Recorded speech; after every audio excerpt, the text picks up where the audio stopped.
The leading cause of divorce is financial. I think we all know that, and divorce has had a tremendous psychological effect on children. There's a whole spectrum of these things, but I often use the example of a woman. She's a single mother.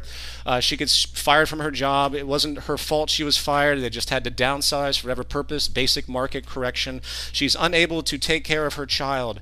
That child she can't afford health care. She can't afford to have a babysitter. She deals with whatever she can, and she's loosely been able to take care of this child because of the pressures around her. She doesn't have the means to do so. And one day, the child stumbles and has some type of accident that would not have happened if there was actually the condition for that parent or parents to properly have the capacity to take care of their children.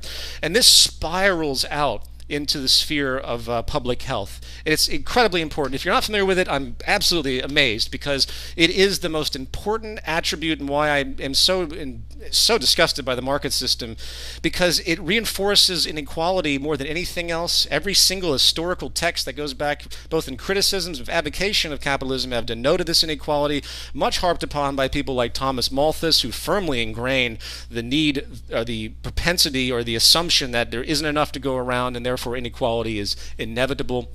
And I can go on a long tangent about all the other distortions that arise from I just that. have to interrupt for a sec because I just looked something up. You said that the leading cause of divorce was economic problems. At least according to the top 5 reasons for 2000 level matrimonial survey by Grant Thompson in the UK. The number 1 reason is falling out of love. That's 27%. Extramarital affair is number 2 at 25%.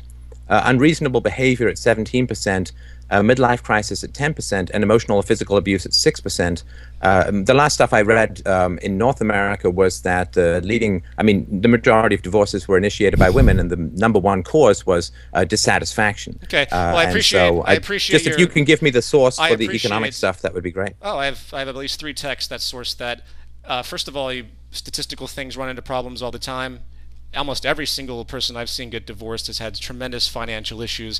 I have read that statistic at least 5 times. I will email you that statistic. And if that isn't actually correct anymore, I can assure you it is a very large part of what's happening in the world as far as familial problems. Almost every argument I have with my girlfriend these days revolves around money. So you can take your little isolated dismissal of that and run with it. That's fine. I don't care.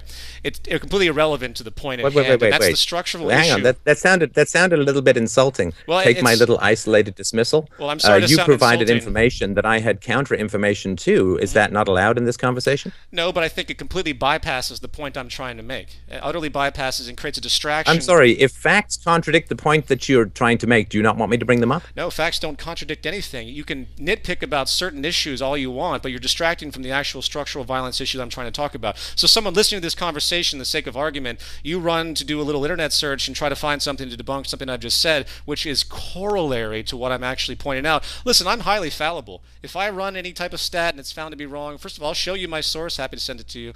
But I would like to focus on what's actually critically relevant here, and that's the source of structural violence. Let me get back to my point. With all due respect, Yep.